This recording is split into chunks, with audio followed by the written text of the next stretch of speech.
welcome to the Mind Body Podcast, your rebellious podcast with me, your host, Maria, where it is all about a strong body, calm mind, healing, and fully living. And today, our special guest is Sandi Masori, joining us from California. Sandi is a self-publishing strategist and a friend. And it's got great energy, and I'm excited to have her here. I know we're going to have a fabulous conversation. Of course, all my guests are fabulous because we are all rebels, right? Sandi, welcome. Thank you. Thank you so much. I'm so excited to be here. I am excited that you're here as well. All right, Sandi, let's dive right in. 3 words that tell us who Sandi is and give us a little bit of a backstory behind each word. Wow. Okay. Let's see. Boy, put me on the spot here. I love it. Resourceful, nurturing, and ADHD. I'm gonna now ask you to repeat the words.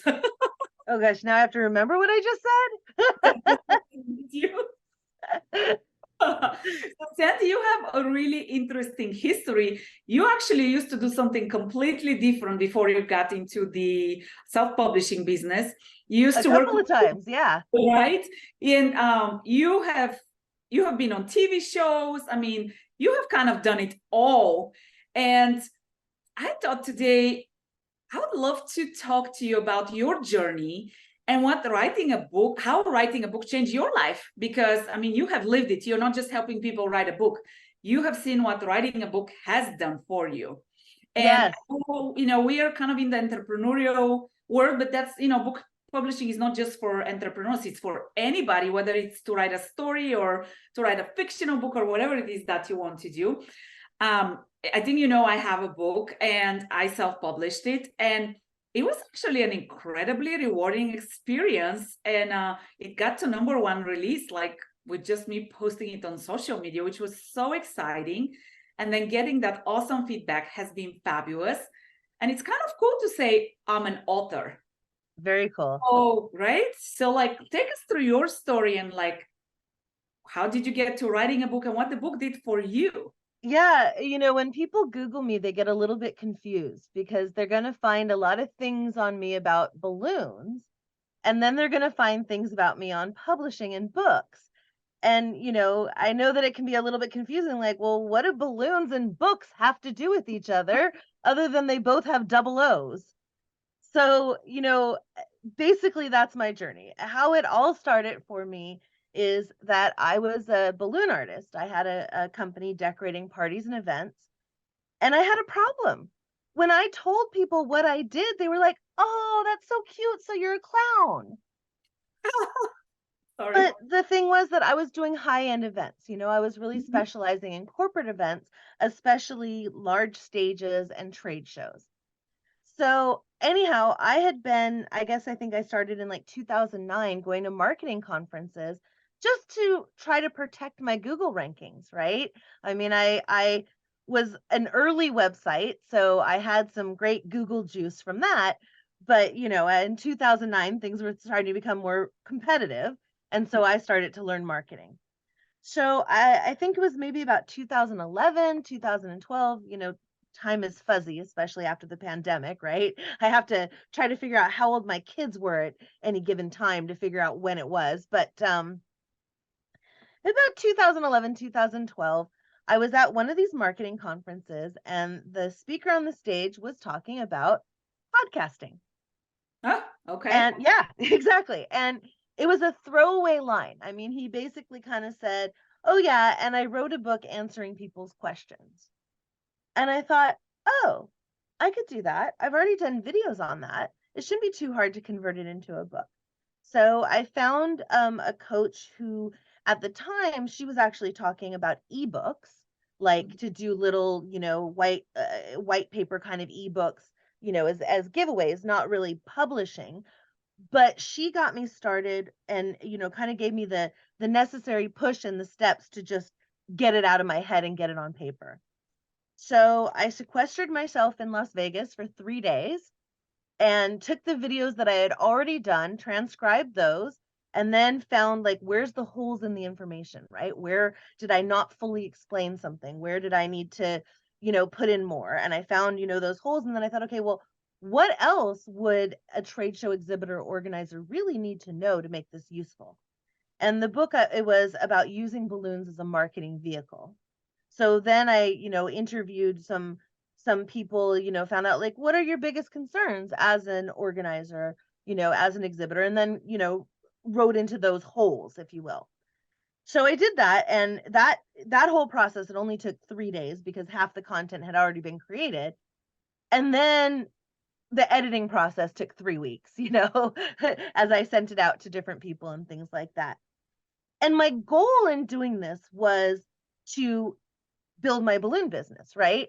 I mean, my goal was to get out from under this problem of people looking at me like I was a little puppy when I told them what I did, and instead, have them think of me as the expert. So let me see if I can find this book here. Let's see. It's I was going to say it should be, here we go. So here it is. Oh, my first book. I'll have to hold it right The here. Ultimate Guide to Inflating Your Trade Show Profits. All right, catch it. With my really long subtitle here with all the keywords that people were worrying about. So I wrote this book and it worked exactly as I planned, right? So here's what happened, right? Same conversation. I'm at a networking event. Oh, hey, hi, what's your name? What do you do? Oh, hi, I'm Sandi. I have a balloon company. I do parties and events. Oh, so you're a clown? No, actually, I do big corporate events. In fact, let me give you a copy of my best-selling book about how to use balloons as a marketing vehicle, right? And this is what they did every single time. Cracks me up. Every single time. They look at the cover, right? Oh, wow. It's a cover. They flip it over. They see the back. Oh, your picture's on it. There's an ISBN, right? They look at the spine. This virtual background. It's not great for showing things, but they look at the spine. Oh, wow, your name's on the spine. And then they do this, right? They kind of flip through it a little bit. Wow, there's words on the page. And then they look at you, right? And this is the question that gets me every time. You wrote this? Like, who do they think wrote it? It has my name on it, right? My pictures. So anyways, right, every single time. So then, yeah, once I confirm that, yes, I did in fact write this, and they go, wow, so you're like really an expert, huh? Now, 5 minutes ago, I was still really an expert, but they thought I was a clown, right? Yeah. But now they see me for what I am, for what I was, which was an expert dealing with higher end events. I mean, for example, I was on the team that did the last Obama Halloween in the White House, right? So really big events. Anyways, it changed the conversation, right? So now it became, instead of like, oh, well, the guy down the street is only charging $50 and you're $100. Why? Now the conversation became, oh, I only have a $5,000 budget. Do you think you can work with it? Right? Completely different conversation. I'm now a class of one. Mm-hmm. The other thing that happened is I started getting invited on all these TV shows, made, I don't know, I stopped counting, around 100 TV appearances on local, national, and international TV. And then, started getting invited to stages. So everything that I was hoping for worked. It was happening.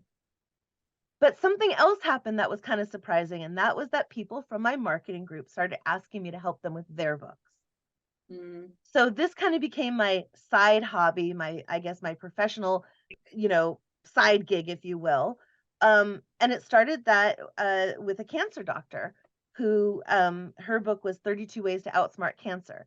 And then she gave my name to somebody else, who gave my name to somebody else, who gave my name to somebody else. So anyways, fast forward to about 2015, 2016, and I got divorced. And my ex-husband and I worked together.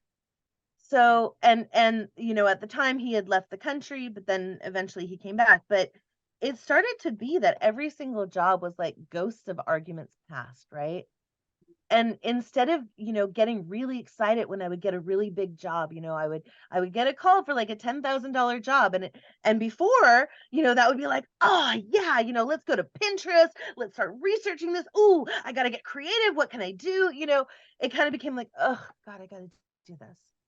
But at Mm. the same time, I realized that I was getting so excited about doing category research for a client's book and about, like playing with the cover and working on the cover Be design creative. and Mhm. giving suggestions and things like that. So I found exactly the creative part of me was engaged and happy in these other ways at the same time that I was really starting to lose my passion for balloons. And then my ex came back to San Diego, so I gave him the balloon business and I turned 100% to just doing the books full time. Yeah. So that's how I went from a balloon artist to a book lady. From a And clown to a book lady to a yeah, bookstore. exactly. And why I made that pivot, because if you would have told me when I published, I mean, I have 6 books about balloons that I did.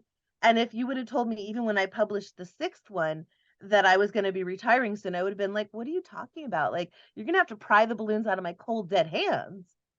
But, life happens. And so You there know we what? go. Life takes you on a beautiful journey if you listen and if you go along, and you just don't know how one thing is going to turn into another, just like in this case. And I do have to tell you, I laughed when you said, and people thought I was a clown, because frequently it happens. I'll talk to somebody and I'll hear, "Oh, so you're just a Pilates instructor." And I just think of all the training that goes into knowing the body and the anatomy and the kinesiology and pain. And I'm like, yep, I'm just a Pilates teacher, Right, you know? exactly. And people don't get it, right? I mean, whatever your business is, there is something that goes into that business. And then you're right. When you tell them, I have a book, they're like, you have a book? Now you're just the Pilates teacher who has a book? It Right, throws now you are them an off. expert and an It's like, author, oh, not just a whatever. yeah. And then, when I say, yes, I used to do finance for 20 years. Oh, so you're actually smart. Somebody actually told me My that. God. Yeah, Oh, so you're actually smart. I mean, I don't know what to say to that. I'm just like, yep, I guess I am, yeah, just like exactly. Like, what do you say? But it's just interesting how things such as the book change people's perspective. We do have these stereotypes around, no matter what you are, that people have. And I don't think people do it for harm.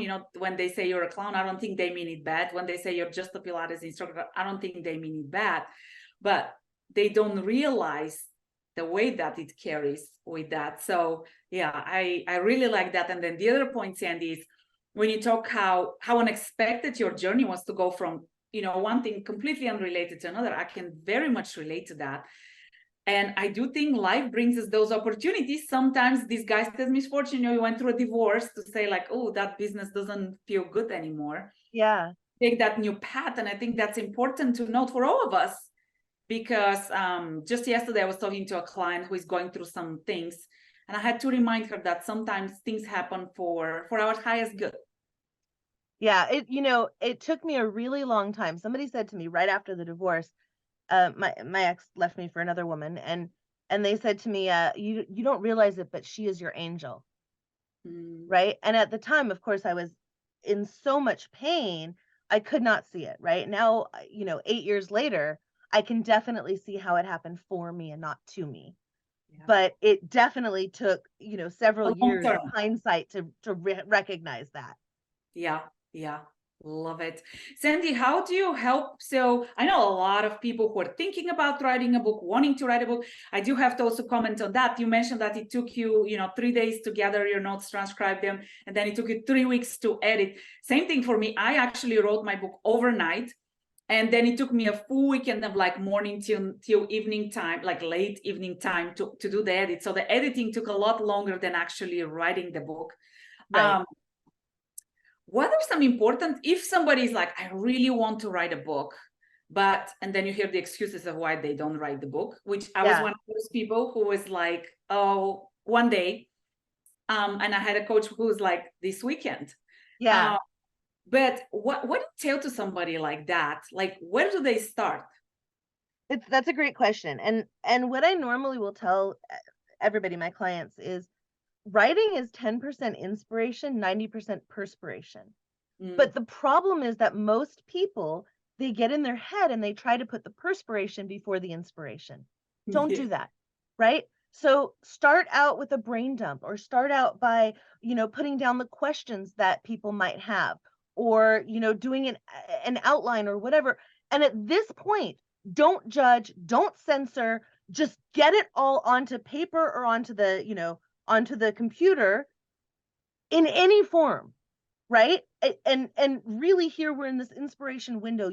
And what I also say is, when you're in flow, let it go. Like, let it come out without judgment. You will go into that perspiration window where you're going to judge, where you're going to circle, where you're going to organize, where you're going to decide, oh, this is a different book. This does go together. This doesn't go together. And then for people who are really intimidated by the blank page, don't write. You know what? Take your topics and record them. Take out your phone and do them one at a time. And then I have people saying, oh, I just don't have time. And I'm sorry to be a little bit graphic here, but we all poop, right? I mean, who's got, and what are we doing? We're sitting there scrolling our phone, right? So take that time and voice record. Nobody's going to hear it. You're going to transcribe it and voice record one topic. Pull one topic from your brainstorm list or your outline, and you can voice record it. And then you can get it transcribed. And then, yes, you are going to have to edit it to make it, to make it flow. But, really that time argument, I think, is more of an analysis paralysis thing, right? Well, It's people being scared of it, because there's always a way to find a minute here, a minute there. And the same thing goes with what I do. What is the number one excuse I hear for people not taking care of themselves? I don't have time. I might be really guilty of that one. Well, different aspects. And what is it? We get in our own way and we stand in our own way, whether it's self-care or doing something that's outside the comfort zone, such as writing a book and putting ourselves there. I mean, I had a client, she told me about the book and exactly the idea, and she was so excited about it. And I said, just put it down. Then I heard all of the excuses of why she shouldn't do it and what are people going to think, and she doesn't have a degree. And I'm like, oh my gosh. But that we all do that, right? Yeah. In context, because it's new and it's uncomfortable, and that's where we can get help too. So you raised a good point, because that is something that I hear sometimes. Like, people either say, well, I'm not an expert, or this is just something I'm starting out, or what are my peers going to think? And so, okay, so let's attack those. First of all, what are your peers going to think? Who cares? They're not paying your mortgage. And I understand that this is a difficult one to get your head around, because I was really early adopter with YouTube. I started putting videos on YouTube before the balloon industry got their head around the idea that we are not magicians, we have no secrets. And I got a lot of flack from the balloon industry for doing that, if you can imagine that. But so I so then I started trying to cater to the balloon people and make my videos, maybe have less information or less this, so that the balloon people wouldn't complain. But you know what? They weren't my audience. They weren't the ones consuming my content. They weren't the ones hiring me. So in trying to cater to them, I was doing a disservice to the people that I needed to serve. So that's the first thing. It doesn't matter what they think. They're not paying your mortgage. And then the next thing is, okay, well, I'm just starting out. Great. So you know what you can do? Make your book, you interviewing the people that you respect in the industry. And then you get that conferred status, right? Because you were the one interviewing them. You are seen as just as good as them. And not only that, but again, your name's the one on the book. That means that gives you that expert status. So a book is a great way to launch a new career, even if you're just starting. Yeah. And it's a fun way, I do have to say. And I do have to say, to what you said, I will tell you, my book was written in the studio. It was actually not written. It was dictated. I did voice memo as I was walking around the studio with my phone. And it was done Friday night, probably between 12 a.m. Towards, like, I think till 5 a.m. I dictated, I had it transcribed, and then I sat in my office for an entire weekend and edited it. And it was just very focused, like, this needs to get done. Let's get it done. It's done. Thumbs up. Let's move forward. Yeah. But I think you're right. We get into our head because it's uncomfortable. What are people going to think?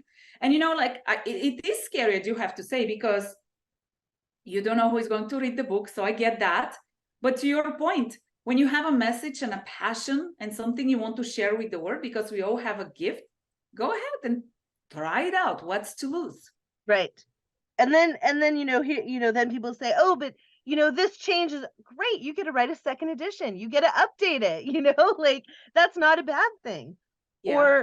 Or, you know, oh, I need to include this, but this information, you know, it's always changing. I have to revise it all the time. Perfect. It gives people a reason to go to your website. Now you have a call to action, Yeah. right? So all of these things that maybe people are scared of or that they feel might be standing in their way really can be great helpers or even help, you know, or even push them forward. Yeah. You just don't know how it may change your life, who it may connect you to, how it would change your credibility, how it would make you stand out from the crowd. It I it's mean, true. And you really can't imagine. I mean, you can because you've done it. But if you haven't done a book, you really can't imagine the ways that it's going to affect everything that you do if you tell people about it. yeah. Like, I do need to add that caveat, right? Because unfortunately, it's not if you build it, they will come. It's if you build it and you market it and you push it and you put it in your email signature and you tell everybody that you meet that you have a book, you know, then it will do those things for you. But if you keep it as, you know, a secret in your garage under a pen name, no, probably nobody's going to find it and nobody will know. Well, you know, I think from a mindset perspective, that's important to note, because that takes you out there, right? And it Right. puts you once again outside your comfort zone, because now you're exposed to people you don't even know, right? It's one thing to market your family and friends. It's a totally different thing to market, to be seen in the industry. Like you said, you got some not so nice feedback from the balloon industry, because people were, it's not about you, it's really about them and how It's really they, about them. They were jealous. exactly, And I was, scared, they were yeah, intimidated by what you're doing. So it's really not about you. But those are all things that are mindset related, that stand, once again, I do think stand in our way. You can write a book and not tell anybody about it. And that's a great question from a self-growth perspective of, why are you scared to put your book out there? yeah. Yeah. Yeah, I mean, it definitely does take a little bit of a leap of faith that, you know, good is good enough and that you are the expert, that you do have an understanding of this, that even if you're starting out and you interviewed other people, I mean, your perspective matters. And then another thing that I'll hear people say is, "Oh, there's already so many things out there on this." Okay, so what? Those other voices might not resonate with your audience the way your voice will, you Yeah. know, and it's an opportunity to literally whisper in the ear of your targets. Yeah. And I do think, again, I do think it's an empowering experience personally, to just having know you have done it. And now you have one more thing that's outside of your comfort zone, and that translates to growth, personal growth. Absolutely. And that Absolutely. fuels you to doing more things outside your comfort zone. And, you know, just hearing from friends and saying, oh my gosh, I could not put your book down. Like, I finished it from A to Z. Granted, mine is a small book, so that's easy to do. But that is so freaking, Isn't that's that gratifying? so Yeah. good. Yeah. I I send my clients a gift wrap copy of their book as soon as it's released, and I ask them to do an unboxing video because that moment is so emotional and so exciting because this is the moment that it all like comes together for the author, right? They've been putting their blood, sweat, tears, emotion, everything into the book, and now they get to hold their baby, you know, for the first time and touch it and feel it, and it's like, oh my God, I did this. Like I really did it. And it's just such an incredible moment. So I always ask them to film it and, you know, put it up in their socials because it also, you know, helps spread the word and gets your tribe interested in what you're doing. Yeah. And I do have to say, I published my book first as a Kindle, and then I went ahead and formatted it for publishing. And there is just something about, and I'm old fashioned. I like, to this day, There's nothing like touching it. yeah.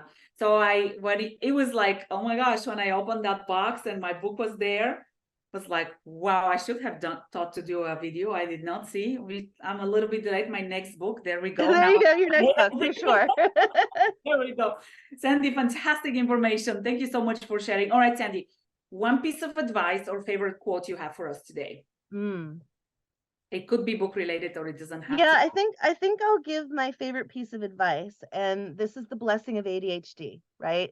Being ADHD, my personality is very much ready, fire, aim.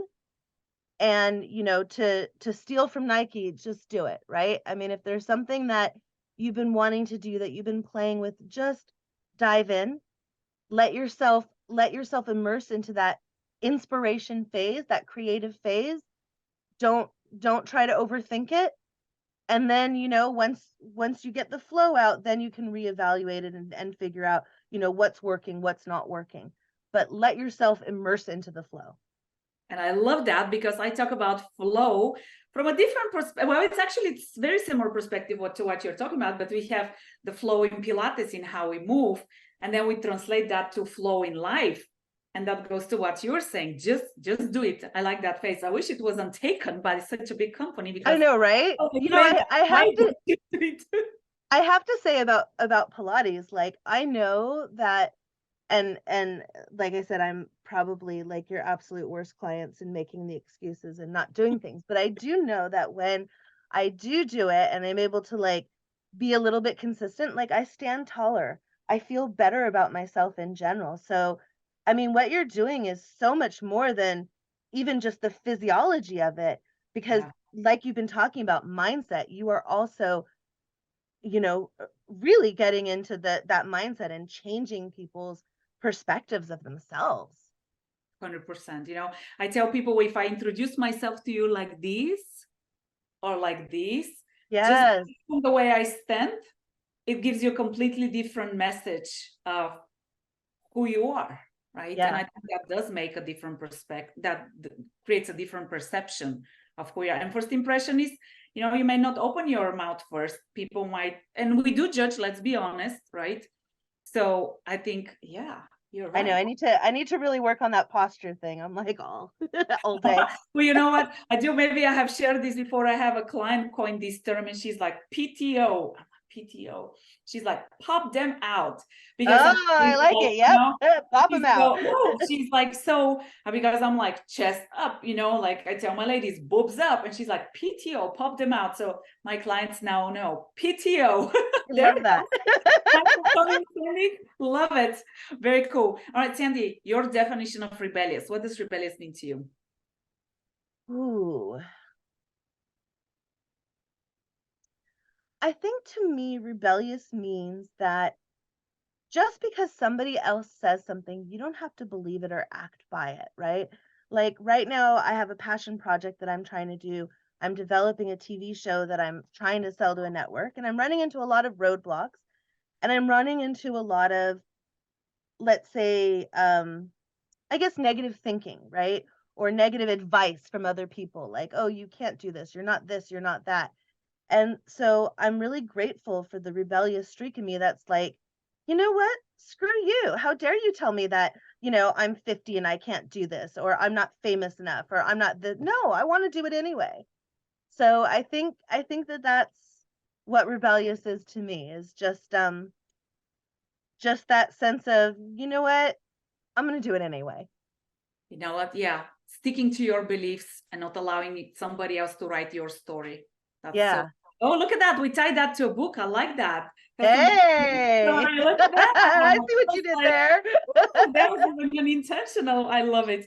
Sandi, where can people find you online? Like website, social? Yeah, I'm everywhere online. I mean, probably the best place is my website to start to learn about my book services, which is expert book, the number 4 and the letter u.com, expert book for you.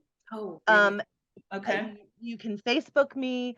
I'm on LinkedIn. I don't have a TikTok. That is the one that I'm not on.